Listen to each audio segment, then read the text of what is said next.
Hey YouTube, welcome back to round 2 Woodworks. Special hello to mom and dad. Hope you're well. By the last video we talked about rejuvenating my garage from a greasy old garage automobile place to a workshop, wood shop. Now I know there's a lot of people that, you know, their a car will never go into their garage because it's dedicated solely to their woodworking or to whatever hobby they have. Well, you know, I've spent a lot of hours working on my cars, and you know, I like them, and you know, I don't want to them to sit out in the weather and rot.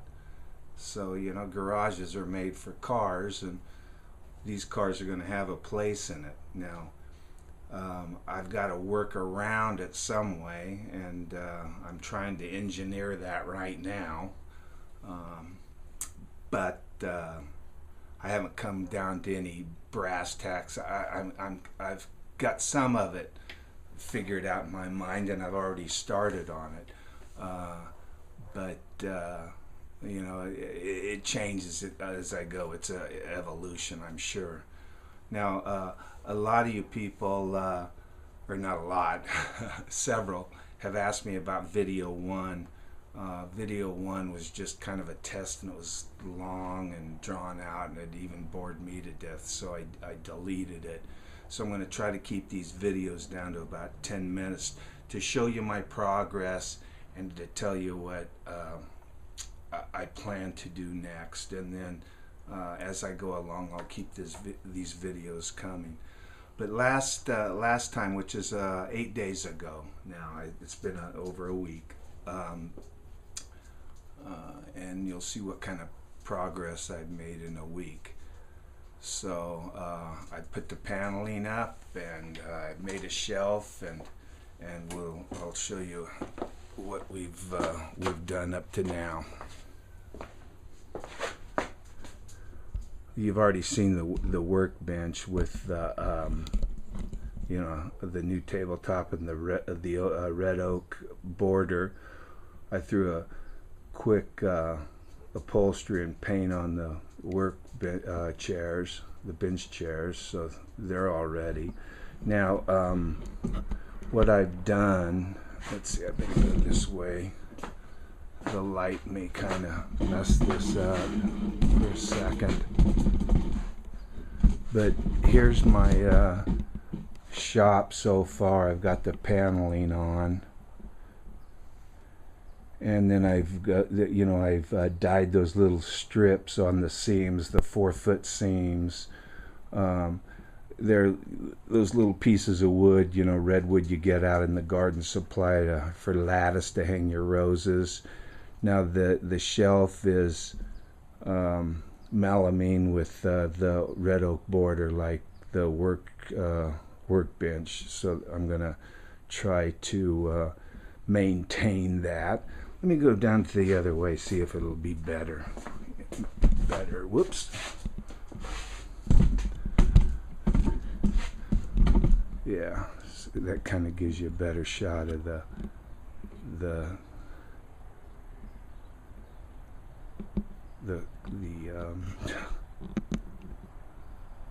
cabinets. Okay, I got the camera right now. So anyway, from way back yonder, there's 1, 2, 3, 4, 5 pieces of 4x8 1/4-inch plywood. $15 each, 14 bucks each actually.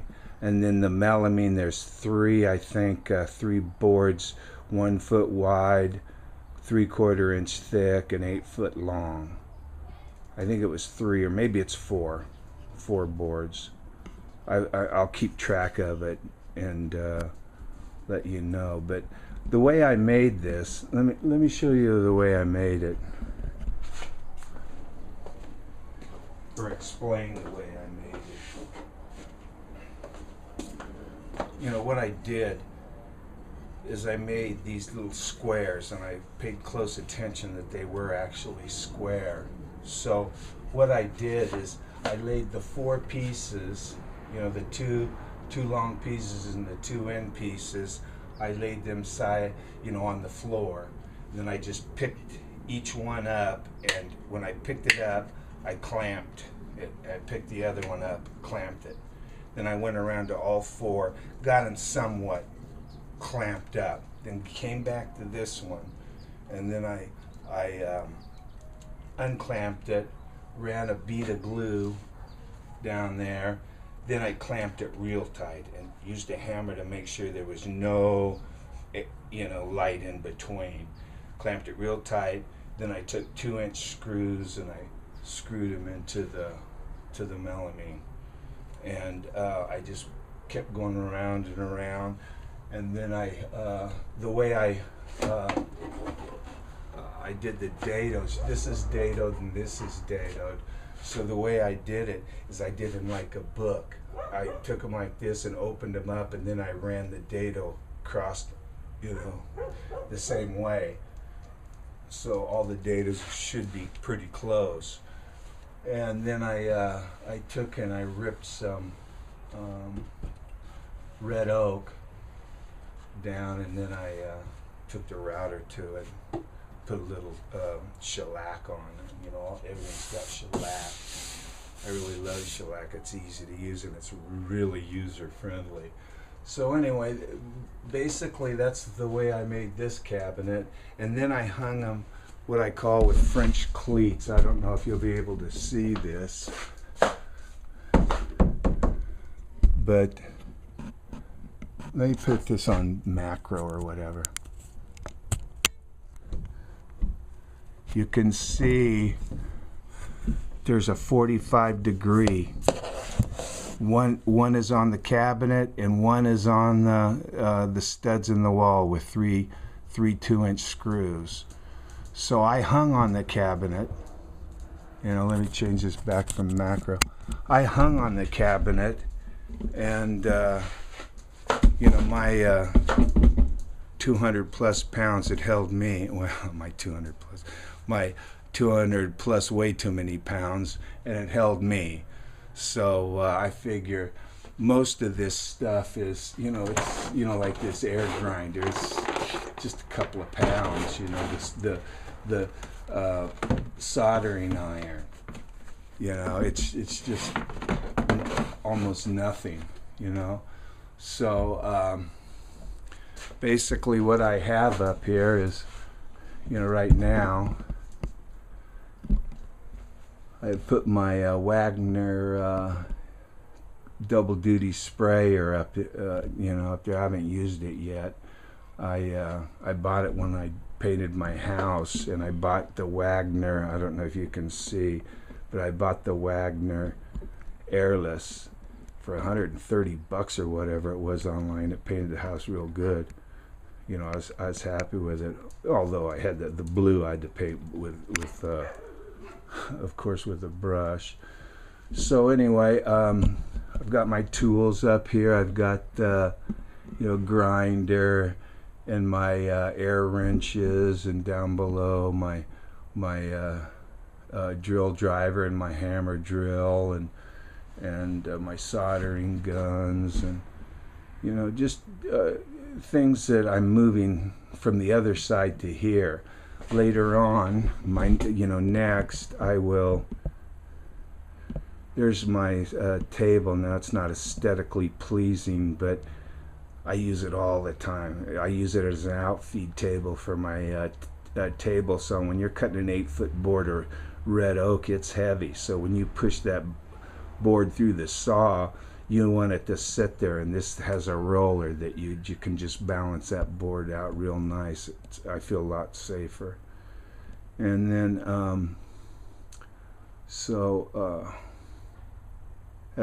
I've got another cabinet to make here, but I really don't know right now what I'm going to do. I've got my air conditioner or air compressor up front here, and it I was thinking about moving it back to the corner because I wanted to get some kind of dust collector to go with it. And if I put it in the corner, I could,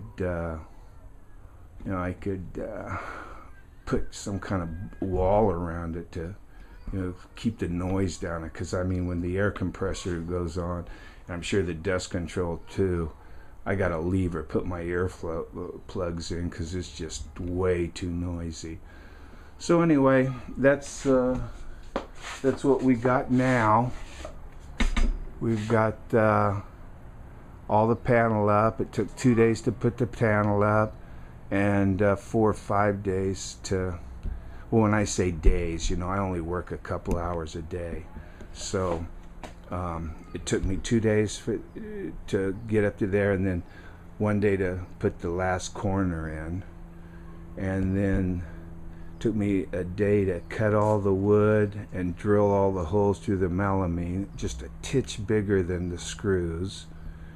And then the next day I dadoed them all and got ready for there. And that took a little time because, you've got to understand that, when you do this shelf is 24 inches. So these shelves are butted up. So that's an 3/4 of an inch and 3/4 of an inch. That's 1.5 inches less. So then you've got to cut this one with 1/4 inch longer for each dado.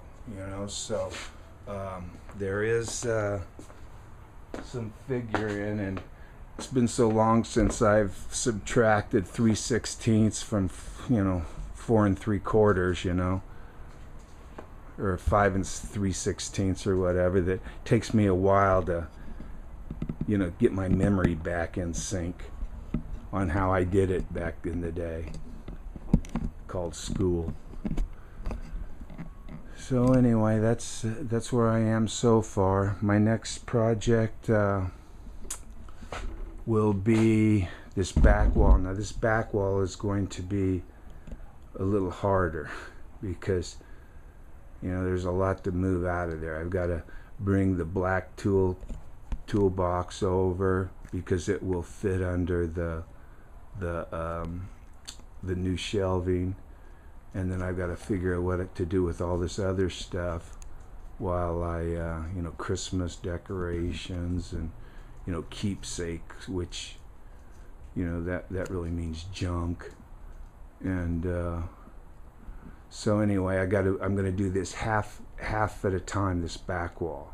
So what's really strange is that board, I don't know if I've mentioned it, but that board is 16 foot long, and it's one single board, or 2 boards, but 12 inches wide, 16 feet long.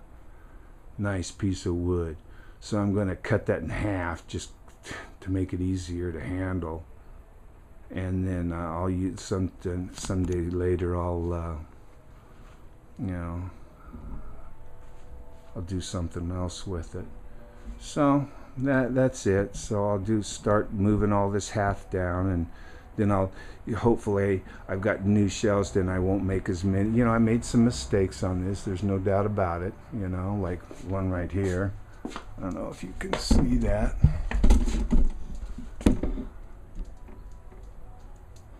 That screw came right out. I'm embarrassed about that. If I would have noticed it before I put this thing on the wall, I would have redid it. So, but I didn't. And then, over here, I don't know if this will show. Yeah, kind of, I think it does. I put a staple right there, and it didn't hold the wood. So I put it there, and it didn't hold it. I'm going, oh, come on. So I put another one there. Then I measured it, and it was right there, 16. So I put one there, and it still missed. I go, I know there's a stud there. Tried it again. Finally, I noticed that my gun was empty of staples, so I tried it again, and I put it right there. It was perfect. So, check your equipment. That really ticks me off. I'm gonna probably have to, put a picture of a pretty girl there or something, you know. So anyway, I think that's about it for this time. We're gonna start moving all that stuff out, and you know, it'll take me a while because I've got a next couple of days. I've got cars to wash, and you know, floors to mop, and house to dust, and all that other good stuff. So I'm gonna have to put the shop work out for a little bit. So and you can see, I don't know if it shows the dirt on that Z car, but oh man, I'm embarrassed to drive it. So anyway, Mike's renovation of garage to wood shop. There we are, and keep coming back, and you'll see progress, because I'm not giving up, even if I can only do 2 hours a day. Take care, everyone. See you next time.